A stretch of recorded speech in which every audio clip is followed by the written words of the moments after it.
Que feriez-vous si l'homme que vous méprisez détenait le pouvoir de tout vous reprendre? À Accra, dans une grande maison perchée sur une colline verdoyante, peinte en blanc éclatant et ornée de balcons sculptés, une famille se croyait invincible. Entourée d'un jardin taillé avec une précision militaire, la demeure brillait comme un phare dans l'effervescence de la ville. À l'intérieur, le marbre poli réfléchissait la lumière des lustres en cristal, et chaque recoin semblait murmurer la fierté des enfants du défunt, patriarche, Philippe Moreau, David Laurent, Claire Beaumont et René Dubois. Mais derrière ces murs impeccables flottait une tension invisible, alimentée par leur arrogance et la présence d'un homme qu'ils prenaient pour un simple domestique, Antoine Dubois, le vieux gardien. Antoine était arrivé quelques semaines après les funérailles du patriarche, un homme respecté, dur mais généreux, qui avait bâti un empire commercial. Les enfants, avides de pouvoir, avaient pris le contrôle de la maison et des affaires, reléguant Antoine à une cabane délabrée près de la grille principale. On leur avait dit qu'il était un ancien homme de confiance du père, embauché sur recommandation. Mais avec ses vêtements usés, son air calme et son silence presque dérangeant, il le considérait comme un vieillard inutile. Philippe, l'aîné, à la tête de l'entreprise familiale, lui lançait des ordres absurdes avec condescendance, affirmant son autorité. David, sournois, se moquait de lui devant les domestiques, provoquant des rires cruels. Claire, la fille, ne daignait même pas le regarder, jugeant qu'un gardien ne méritait pas son temps. Seul René, le benjamin, se contentait de l'ignorer, perdu dans ses pensées. Chaque matin, à l'aube, Antoine faisait le tour de la propriété. Il vérifiait les serrures, inspectait les allées, nettoyait la grille, toujours en silence. Les insultes, les moqueries et les ordres méprisants glissaient sur lui, comme l'eau sur une pierre. Lorsqu'il parlait, sa voix grave, presque intemporelle, déstabilisait ceux qui l'écoutaient. Les domestiques, eux, le traitaient avec un respect instinctif, comme s'ils sentaient une présence plus grande derrière son apparence modeste. Dans le grand salon, les enfants se réunissaient souvent pour discuter de l'avenir des affaires. Ils avaient déjà commencé à se partager les biens. Comptes bancaires vidés, propriétés vendues en douce, entreprises réorganisées. Pour eux, l'héritage était un droit inaliénable. Un soir, alors que la lumière des lustres dansait sur les murs, un homme en costume sombre entra, une mallette en cuir usée à la main. C'était Étienne Martin, l'avocat du patriarche, absent depuis les funérailles. Il s'assit calmement, posa la mallette sur la table basse et déclara « Je suis venu lire le testament ». La pièce devint silencieuse. Philippe ricana, confiant. David croisa les bras, sceptique. Claire ajusta sa robe, indifférente. René fixa le sol. Étienne ouvrit le document, sa voix prenant un ton solennel. Il lut lentement, chaque mot tombant comme une pierre. « Je lègue la totalité de mes biens, entreprises, propriétés, et avoir à mon frère aîné, Antoine Dubois, que j'ai choisi de protéger en silence toutes ces années. » Un rire nerveux échappa à Claire, pensant à une plaisanterie. Philippe se leva furieux. « Quel frère? Notre père n'avait pas de frère. » David accusa Étienne de fraude. René, muet, sentit un frisson le parcourir. Étienne, imperturbable, désigna la porte. Là, dans l'encadrement, se tenait Antoine. Son regard paisible mais insondable. Une aura nouvelle émanait de lui, comme si le masque du gardien s'était fissuré. « Monsieur Dubois, vous pouvez prendre votre place, » dit Étienne, lui tendant la main. La stupeur figea la pièce. Philippe recula, comme face à un spectre. Étienne raconta l'histoire cachée, des décennies plus tôt. Antoine et son frère cadet, le patriarche, avaient bâti une petite boutique à Accra, qui devint un empire commercial. Mais la jalousie familiale et les menaces de cousins, cupides avaient poussé Antoine à s'effacer. Il avait quitté le Ghana, changé d'identité, et laissé la gloire à son frère, à condition que l'héritage soit préservé. Le patriarche avait tenu sa promesse, mais ses enfants l'avaient trahi. Étienne sortit des documents, un accord signé entre les frères, des photos, des lettres, des preuves irréfutables. Antoine était le propriétaire légal depuis des années. « Vous m'avez regardé comme un mendiant », dit Antoine, sa voix claquant comme un fouet. « Vous m'avez traité comme un esclave, mais c'est moi qui ai bâti cette maison. » Les enfants, muets, sentirent le sol se dérober sous eux. Leur arrogance s'effondra comme une statue d'argile sous la pluie. Les jours suivants, la maison devint un tombeau silencieux. Antoine prit les rênes avec une autorité naturelle. Les voitures de luxe furent vendues, les contrats douteux annulés, les employés licenciés par la fratrie rappelés et promus. Mais Antoine ne chassa pas les enfants immédiatement.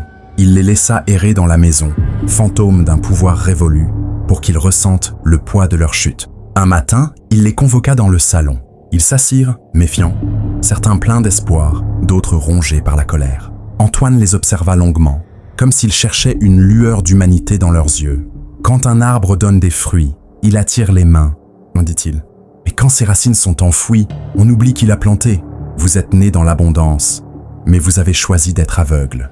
Il fit une pause, son regard perçant. Je ne vous chasse pas, ce serait trop simple. Vous resterez ici, mais à mes conditions.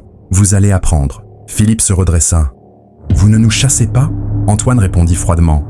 Être chassé est une punition. Apprendre est une leçon. Il distribua des dossiers. Philippe travaillerait, comme assistant dans un entrepôt, à la périphérie d'Accra. David, comptable bénévole dans une école délabrée. Claire, dans une coopérative de femmes rurales. René, à un orphelinat soutenu en secret par le patriarche. Les protestations fusèrent, mais Antoine resta de marbre. Celui qui veut posséder doit comprendre ce qu'il tient. Les semaines furent brutales. Philippe, habitué au bureau climatisé, suffoquait sous la chaleur des entrepôts, appelé « petit frère » par des ouvriers qui ne le respectaient pas. David, confronté aux chiffres d'une école sans ressources, tenta de falsifier des comptes, mais la directrice le démasqua. Claire, dans un hangar poussiéreux, pétrissait du savon avec des femmes qui ignoraient son nom. Elle vacilla, mais un jour, un rire sincère lui échappa.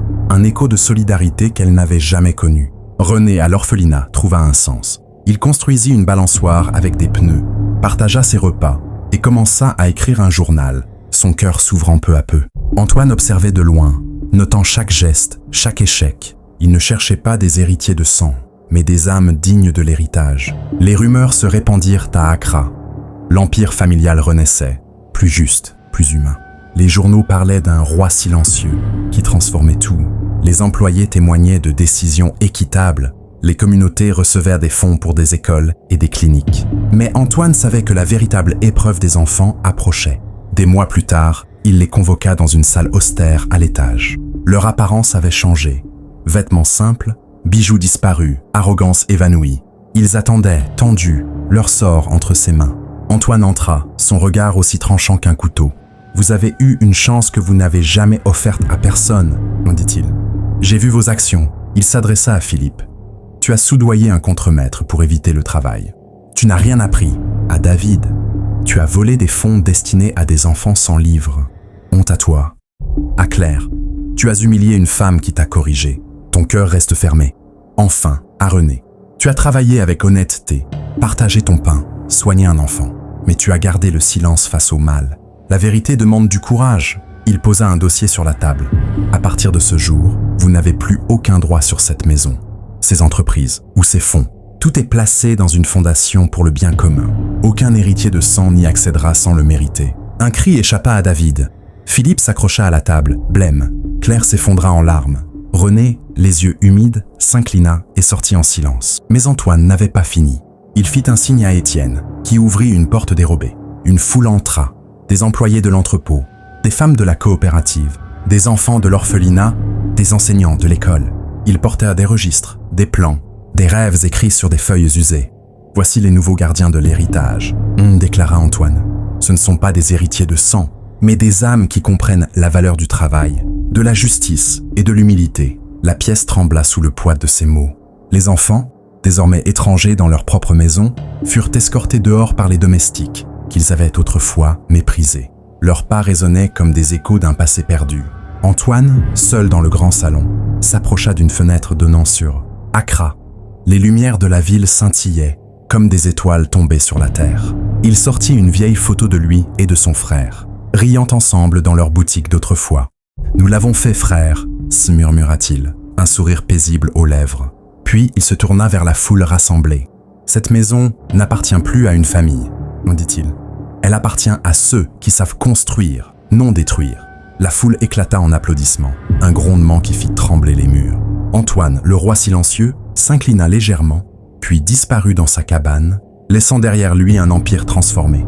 Des années plus tard, la maison devint un orphelinat florissant, entouré de jardins communautaires. Les entreprises financèrent des écoles, des cliniques et des coopératives à travers le Ghana. Le nom d'Antoine Dubois devint une légende, murmuré comme celui d'un sage qui avait renversé l'arrogance avec la force du silence. Philippe vendait des pièces détachées dans un marché bruyant d'Accra. David fuyait des créanciers. Claire vivait recluse. Et René trouva refuge dans une mission humanitaire cherchant la rédemption.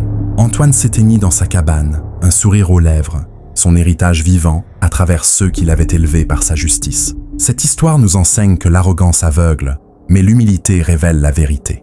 Ne jugez jamais un homme par ses vêtements, car les racines d'un empire sont souvent cachées dans l'ombre. Si l'histoire d'Antoine Dubois vous a bouleversé, mettez un pouce bleu pour nous encourager. Abonnez-vous à notre chaîne et activez la cloche pour ne rater aucune de nos histoires pleines de leçons de vie. Partagez cette vidéo avec vos amis pour leur rappeler l'importance de l'humilité. Dites-nous en commentaire d'où nous regardez-vous et qu'avez-vous ressenti face à cette révélation. Vos messages nous inspirent. À bientôt pour une nouvelle histoire.